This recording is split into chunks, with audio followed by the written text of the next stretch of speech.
In this video, I'm going to be speaking to someone who is setting up an accelerator blockchain project. That's right, an accelerator blockchain project. We're going to find out what it is and what opportunities there are for you to get involved in this. Hey everybody, this is Crypto Rich, working with you to get rich with crypto, filling our pockets with crypto profits. I'm with my friend James Bull, formerly, and I still think currently, of James Crypto Bull channel, YouTube channel. And we're going to be finding out about Walc.io, which is a project that he's setting up. Now, before I introduce him, please subscribe, follow me on Twitter, CryptoRichYT. Join my official Telegram announcements channel because I post all the stuff that I do there. And also, if you're watching this on YouTube, we'll really come over to Odyssey, bit.ly/CryptoRichOdyssey, because I post more material there and I'm not censored there. All right. Hey, James, how you doing? Hey, Rich. Good to see you, mate. Long time no see. Long time. Long time, because we used to do fairly regular collaborations. Yeah, definitely. Your channel and my channel, talking about different projects and everything. But you're now setting something else up. Do you just want to say a little bit about, just teeny weeny bit about yourself and your role in crypto?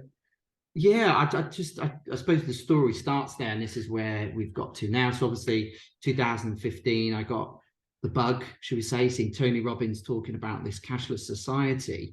And then sort of, it wasn't until the early 2016 that I jumped in. You know, I bought, this is going to sound crazy, I bought Ethereum at $8 and thought it was the biggest risk I'd ever taken. But obviously I was proven very wrong, because it was previously $2. I was thinking, oh, if it crashes, you know, what goes up must come down.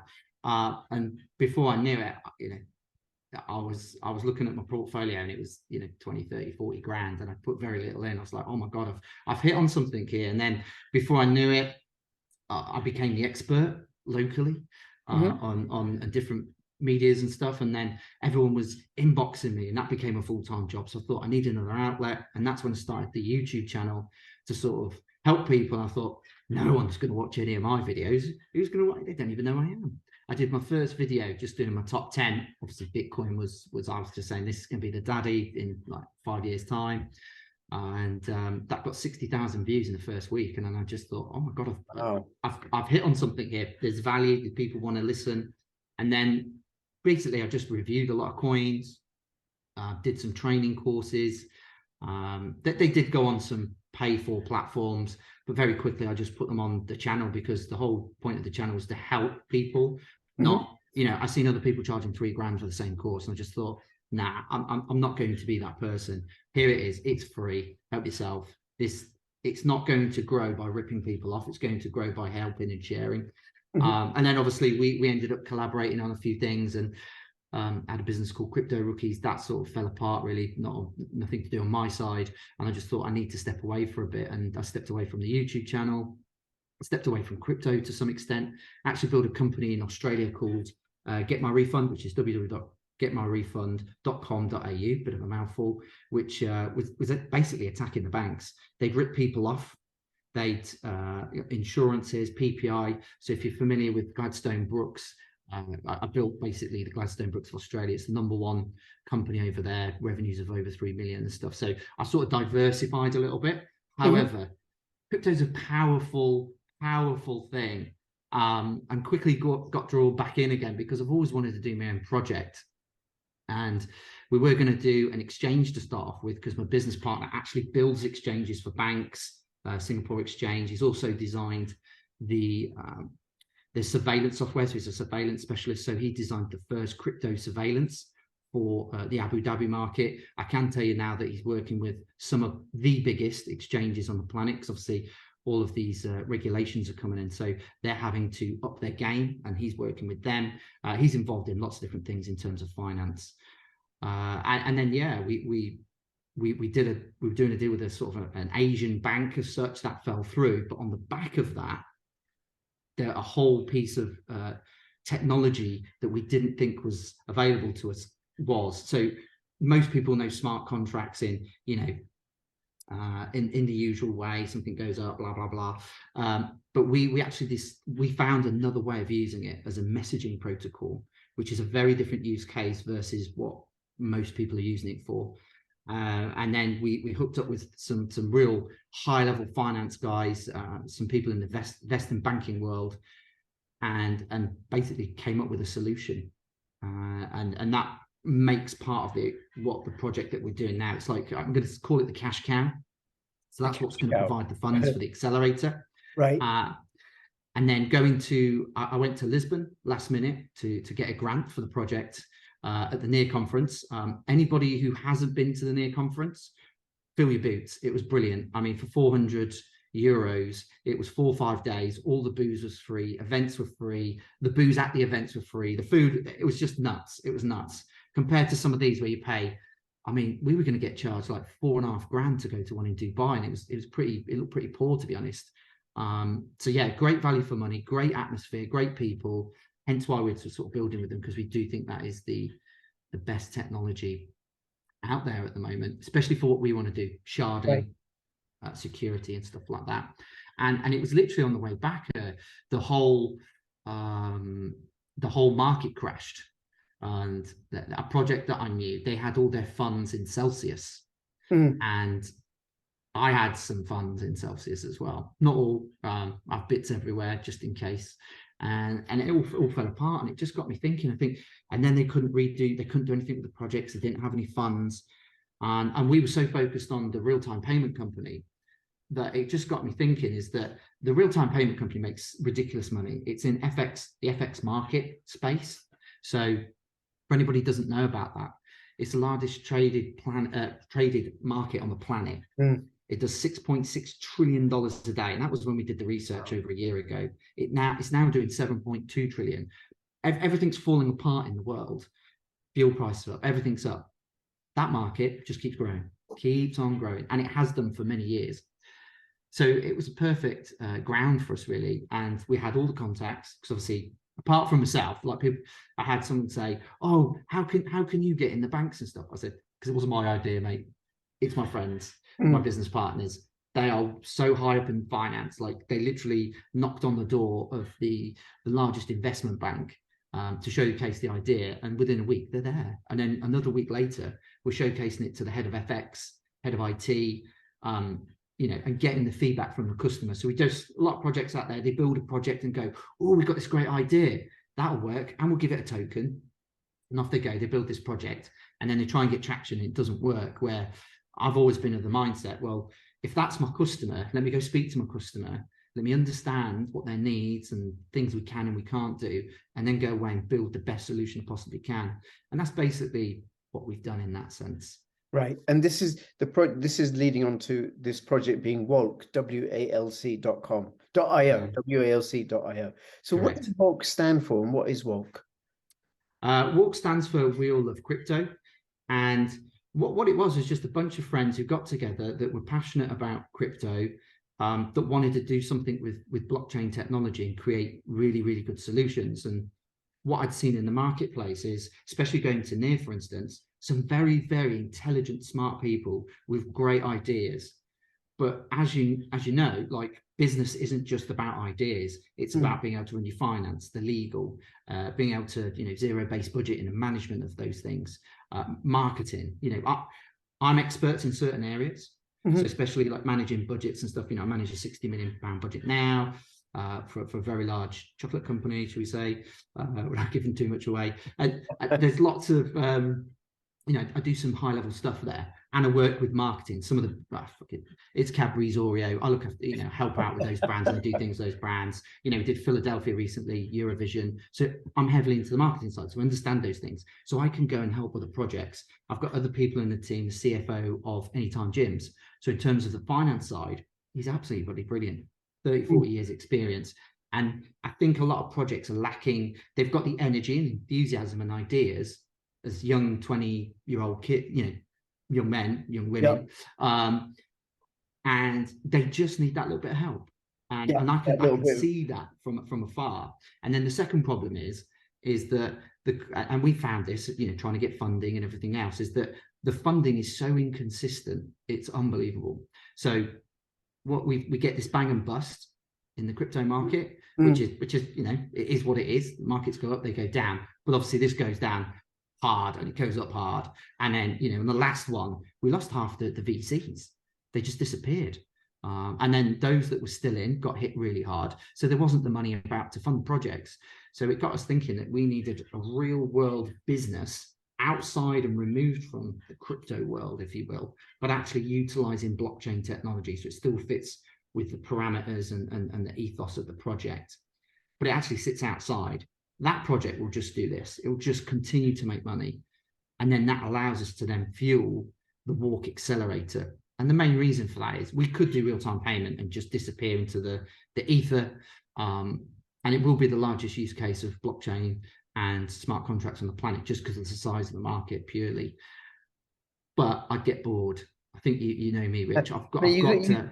Now you got to have a game, something that you got to be up to something, right? Okay, Yeah. so Walc accelerator, and we'll talk about why near in a moment, right? But what do you mean Walc accelerator? What does it do?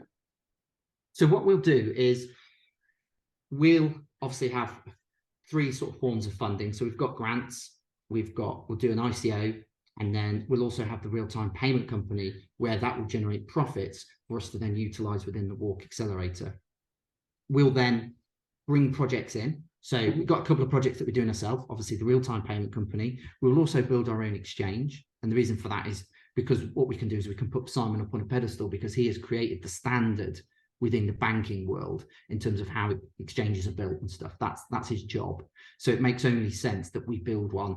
And then when everyone else is going, oh, it's built by Dave and Bob, we've got Simon and we've got the rest of the team to be able to put on a pedestal and say, hey, this is built at a certain, like the standard, if you will. So that's going to be our second project, which will be the Walc exchange. And there'll be some funky things with that where you can cross trade across other platforms. So a bit of arbitrage, if you will, but you can keep all your tokens in one place, because that's always the thing. I'm sure you've got the same, which you've got like tokens in different, unless you obviously use DEX as such, but you've got Binance, a BitGet, all these different types of accounts. And then on the back of that, we'll actually look for good projects, NFT wallets, DAOs, whatever it may be. They can join our accelerator. We'll take a percentage of the company. And when we take a percentage of the company, that's it. And then we will fund that project until success. So We're not just a part-time player. Oh, here's some money, get started. Let's hope you do something. No, if we bring a project in, and there'll be a real high criteria in terms of who gets in and who doesn't, that's it. We're invested then. We'll take a percentage of those profits or percentage of the company. Then we'll fund them with money to start off with, to get them going. We've got all the facilities, so from marketing to legal. We've also got the entity already in terms of the token. I'm not going to say what country it is, because it cost me a lot of money to find out what country I needed to do all this in. People can, if you join our social media, maybe I'll tell you and you can inbox me, but little incentive there. But yeah, so we paid a lot of money to sort of find out how to do things properly. Yeah. And then when they're on board, yeah, they get full support. And then when they it's a little bit like, it's like an investment fund or something, where you're supporting, coaching. Yeah, 100%. But just providing services, providing funding for what you consider to be good projects, and then you'll take a share of the proceeds when it comes to fruition. Exactly. And then based on that, there's a couple other things. So everybody or every project that joins the accelerator, they might have Bob token or whatever it may be. That goes. They need to adopt our token. And the reason for that is we want to change the mentality of projects. So right now, there's certain projects out there. They're like, our project, nothing else, blinkers on, let's go. And if I'm honest, some of them are quite scammy. They don't really have anything, meme coins, for instance, why buy a car without an engine? It's pointless. It's pointless. No. You have to buy a coin with a dog's face or a frog's face. That was what Satoshi Nakamoto aspired. That was a dream, wasn't it? So what we're trying to do is we're going to start with a mini metro, and we want it to be a Ferrari, but it's going to take time. We need to build it. We need to work on it. So people will adopt the token, and then what that does is it changes the mindset of people, where they're all working together now, because they all own the token, and we all want to see the token do well, not just for people that have invested or holding the token, but the projects themselves. So, and then what that does is change the dynamic within the Walc accelerator. So for instance, if we have an NFT wallet, that is the only NFT wallet. And for instance, with the exchange, we'll use that NFT wallet in the exchange. So we will create more utility for projects straight away, because we'll have those elements there. And then, for instance, we'll already have our own exchange. So we won't have another exchange in Accelerator. We'll be looking for different variety of projects. So there's no competition within the ecosystem. So again, the ethos is that we're all working together. We've all got different projects. And then what you'll see is a bit more cross-pollination. So you'll have one person from one project maybe go help somebody because they're all in the same game. We're all in it together. Right. Versus, someone's working on their project to try and make it big, make as much money. They're not going to go help another project because there's nothing in it for them. Unless they're paying them or they're their best mate or something like that. That's just not going to happen. So it was really about changing the hearts and minds of how we do things in the crypto space, because it's about building something together. I know it sounds a little bit cheesy, but it is about building something together than building just in silos, really. And that's if we can use the brand as well. But if you're going to use one token and the Walc token, well, why not use, an already existing token or a coin like Atom or Near or something? Why do you have to create your own? Well, we control the value then. So with Near, I mean, right now, personally, I think it should be a lot higher, but it's 162. Where if we have our own token, we're now locked into our own ecosystem. So we drive the news. So the idea would be is you bring in new projects, token goes up a little bit because you just added some more value. Right. Project launches, so with every project that comes in, there's going to be 5 or 6 pieces of major news. Now you've got 10 projects. Now you've got 60 pieces of major news that would drive the price. Then on the back of that, which is another interesting concept that we designed, was so let's say we take 25% to make things really easy of a project. That 25% goes up to the mothership, which is Walc. And what we do is we split that. So 25% will go back to the shareholders. Thank you for investing, et cetera, et cetera. 25%, and this includes all the money from the real-time payment company, will go buy the token back. So there's another mechanism. And all I've done is looked at the market and gone, what has worked, what didn't work. Binance buying the token back, one of the best things I've ever seen. So and we've got a real world business buying it back, not a crypto market project. So it's not going to have these highs and lows. If anything, when the market dips, actually I would like to see our project keep going up because we keep buying back the token. So even in a bear market, Buying back and burning. Yeah. Yes. So yeah, there's a huge piece there. And then 50% of all the profits that we get back from the projects go back in and get recycled to fund more projects. So actually all we're doing is we're skimming a little bit off the top to give back to investors. And then the money keeps going back in to reinvest, keep buying back the coin, bring in more projects, make it even bigger, buy back even more coins, and just grow that ecosystem massively. Okay, and this coin or this token is running on the Near blockchain. Correct.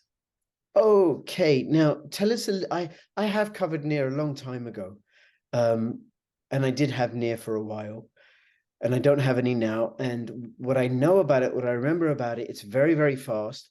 It's an EVM. So for people who don't know, it can run on the Ethereum. It's Ethereum virtual machine. It uses how to explain it? It can run on the Ethereum network in a way, like it makes it faster, like Polygon does, like Evmos does. Which other EVMs there are. There's quite a few. So Near is an EVM. It's a fully decentralized project. I think they're working towards that.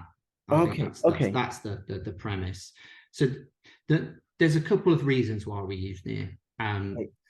And it's a total holistic thing rather than just one key element, if you will. So the first one is obviously the Ethereum fees were just ridiculous. So it didn't. They were too low, right? Yeah. I mean, only $20. I want to pay $200 to send something. Oh, just nuts. So that went out the window straight away. Yeah. So that was a huge thing. So the fees were too much, so couldn't use that. Then obviously, Ethereum is 15 TPS, and it's just not fast enough.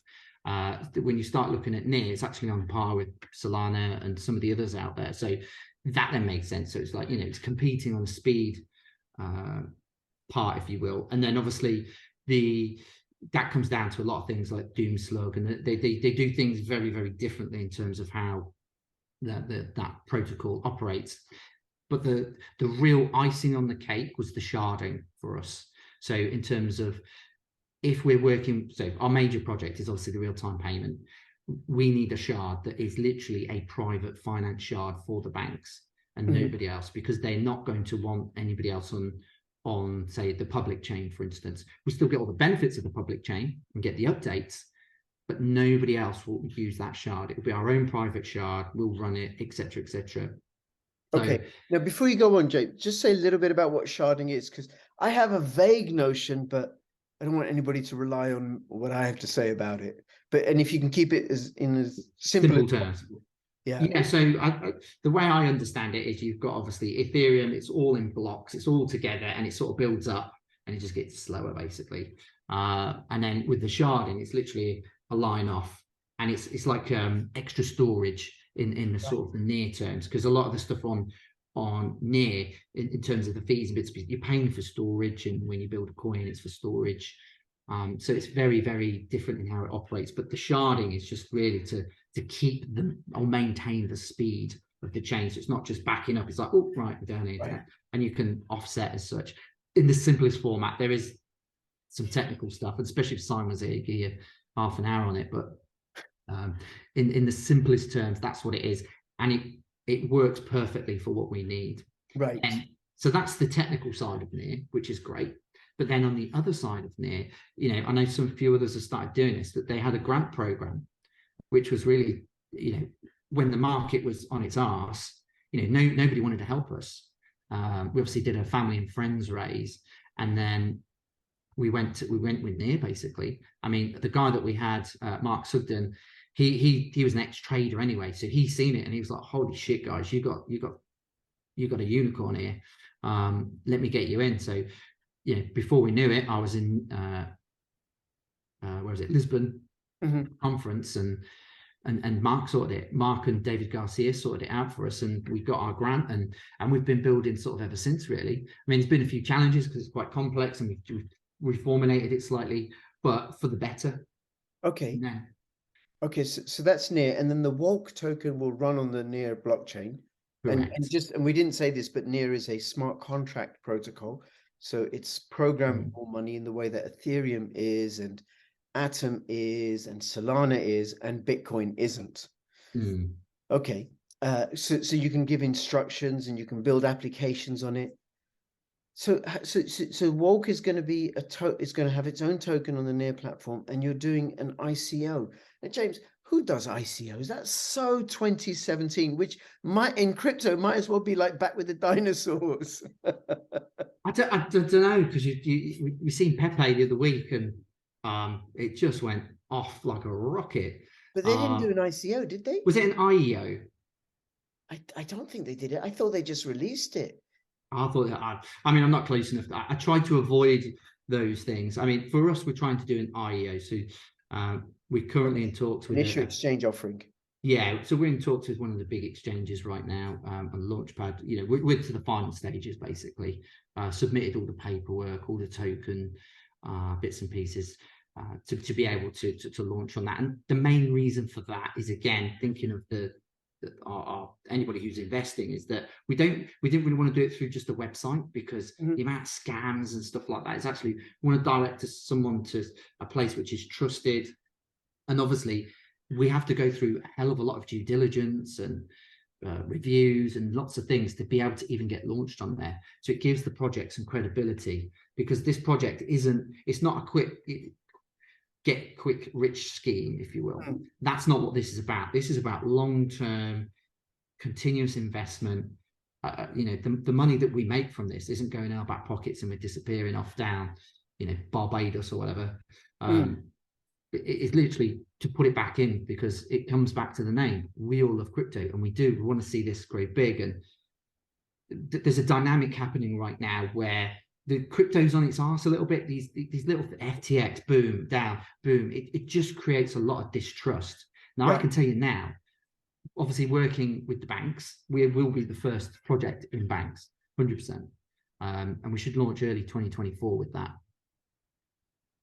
And it's about blockchain technology being adopted by major institutions. I can also tell you, my current employer, because obviously I work while I'm doing this on the side, I'm involved with some of the stuff that they're doing. They're now getting into and trialing some blockchain projects. Now, I don't believe they're using the right protocols and different things to be able to do that, but hence why I've been sort of dragged in to help out, because it's very well known that I am the crypto expert within that business. So everybody's asking me, you know, oh, do you remember when you told me to buy Bitcoin in 2017? I said, yeah, I do. I try. And you said, no, it's a con. I was like, okay.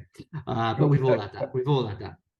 So yeah, I'm the expert at work by far, and obviously it's one of the biggest snacking businesses in the world. So you know, that's going to be a huge use case. You know, there's lots going on, and it's not the only one. You've seen Coca-Cola, different businesses, especially you know, your household brands that you know now. Supply chain is massive in terms of this, and then the next level up from that is obviously their finance, their books. You know, if they have like things like trade terms and things like that, that can go into smart contracts. There's a massive use case, but a lot of these businesses are very sensitive because of the reputation of crypto in that sense. And this is where we're trying to cut that fine line with Walc. Is we're actually focused, you know, we don't try to use the word crypto, we use the word blockchain. And actually we're trying to utilize blockchain technology rather than the crypto side, because there's a big difference. The banks, you talk blockchain, cool, okay, we'll have a conversation. You talk crypto, get out of my office. You know, even if you mention Pepe coin. Oh mate, it's throw you out, kick you on the streets. But it's got a frog on its face. We all remember Crazy Frog. Oh my god, that ringtone. Bloody hell. Okay. So see, okay, so you're doing an IEO, an issue exchange offering, and then you're going to use the funds for generating the business, funding the business, and developing Correct. it. Yeah. And one of the things that you've said, and I've kind of worked it out from what you've been saying, because you're working with all these banks and stuff, and because the environment is going towards regulation, you're going to be out to be, you know, regulatory compliant. Now, and then one of the things I want as a warning to people, because it's also something you said about it's long term. It's a long term game, because people come into crypto to make money.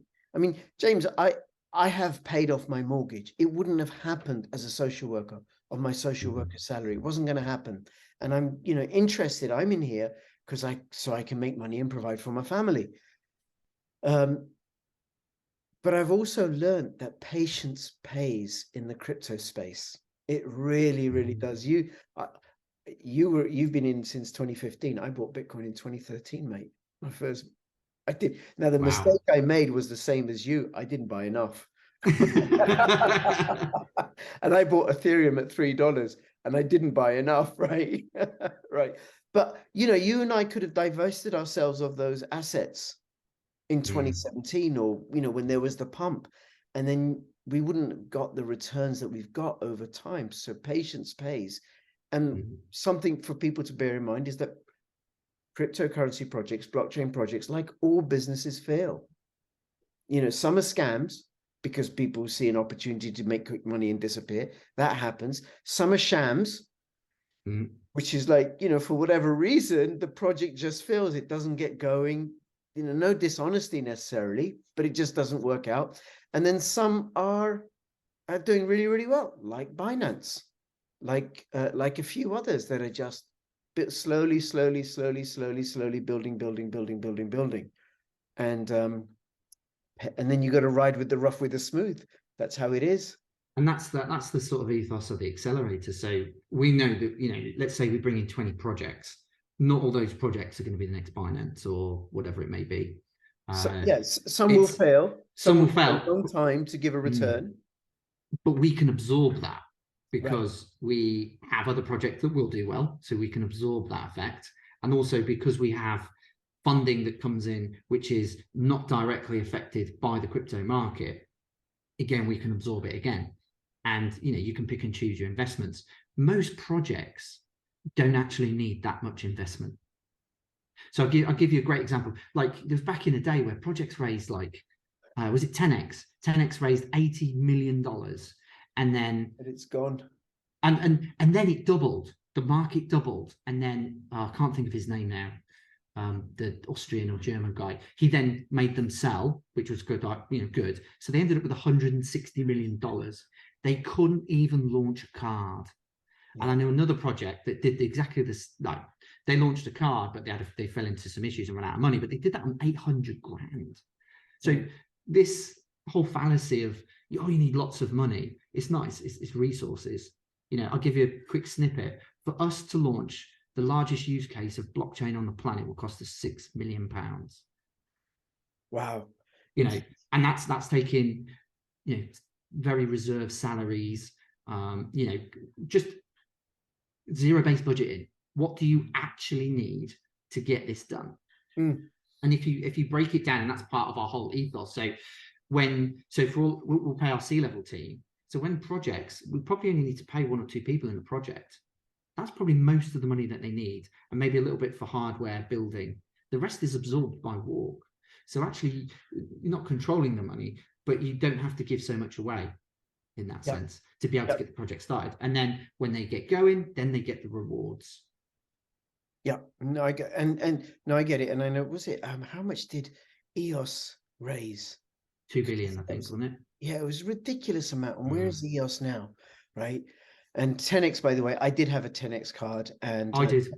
The project is folding. It's at least I've got a scraper for the car when it's icy.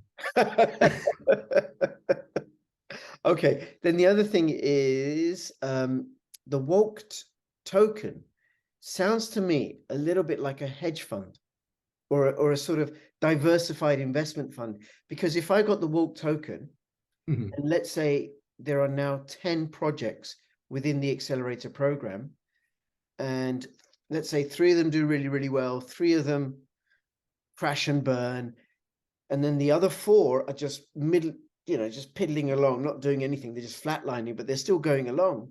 Then my investment is protected through the diversification strategy. And then all the time, on a regular basis, did you say how often? Every month or every 3 months you're buying the tokens? Probably every 3 months we'll do that. Okay. So quarterly results will come in. We'll bank the profits for those quarters, and then we'll do the buybacks and everything. Right. You buy back and then you burn, which means that the value of the token will keep going up, which is what's happened with Binance.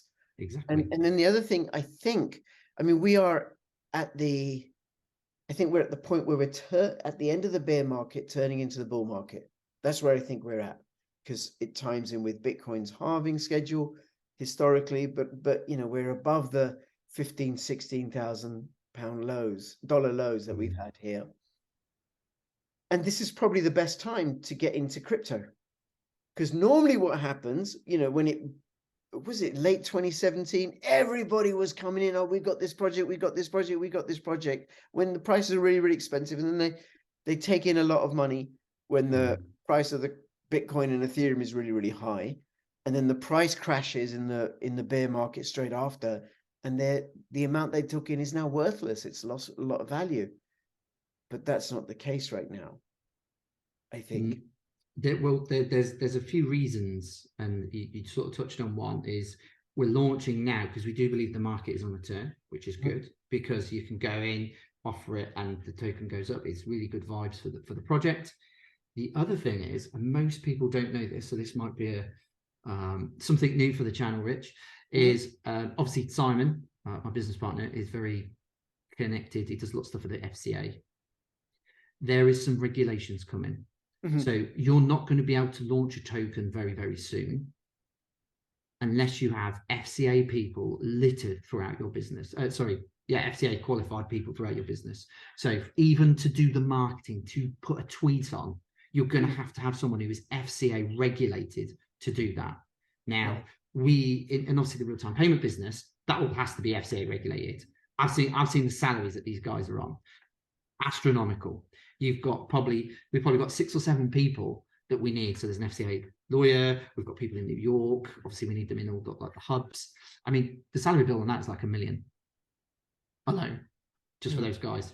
But you need them, right? That's coming. So all these little projects that think, oh, we're just gonna launch, because now they're going to be handing out prison sentences. How many of you actually do that? How many bankers have gone to prison? Very, very few. But I think they'll make a big example of people in crypto. So hence, Oh, the bankers will want to send the Bitcoiners to prison for sure. hugely, and then try and nick their wallets. So yeah, there's huge regulations going. So we could be one of, I know the ICOs as a dying art, if you will, but we could be one of the last projects to potentially launch in that manner. We're lucky because even if it changes, we've still got FCA people in our business. I'll just get the lawyer guy to do everything. But a lot of people won't, because they're not fintech. Our other business, obviously fintech, they're not in that world, so they don't naturally need. And those they won't type of necessarily people. have it means they have to raise more funding. Oh, massively. To get going, right? And then with your FCA in-house expertise and experience, you can offer that to the projects that you take on in the accelerator, I assume. Well, the thing is, they don't need to launch, do they? So the token's already out there. All they're doing is they're coming in, and they're just being part of the family, if you will. So right. we don't need to go through any of that. So we've designed it that way because we've known about this for some time. We just haven't, this is the first for you, but we just haven't put it out there because we're just so focused on what we're doing right now. Right. Even though it probably is a huge piece of news, should have probably shared it and all the rest of it, but you have to be quite sensitive with some of the stuff you can and can't share. Now, I do believe that is in the space, so you can go and see that in different locations. But in the main, most people won't have a clue about it, and then they'll end up doing it, and then they'll pay the consequences, unfortunately. So there's a lot of changes coming. So, and hence why we've done it that way, because we can bring projects in. They're really good. They don't need to go through all the other stuff. Our token is already fully regulated. Mm-hmm. We've sandboxed for 2 years, so we are absolutely fully regulated. And at the end of those 2 years, we'll what they call grandfather into the FCA. Necessarily, probably don't have to, but we're going to do it anyway because we want everything to be absolutely on the mark. Right. No questions. We don't want to be no XRP. Yeah, which offers protection to those that participate in the IEO. Exactly. Now, when is the IEO? How can people find out about it? Hopefully, end of July is our date. That could move move into August. It depends on a couple of things right now. Mm-hmm. In terms of the exchanges. The best way to get hold of us is through our Telegram, or visit the website, and you've got all the different social medias there that you can follow. But Telegram's definitely the best place to get us. And there's also a few things that we're working on in terms of marketing. So I think, Rich, I've been doing cage fighting for over 20 plus years now. And I train with some pretty high level champions, shall we say.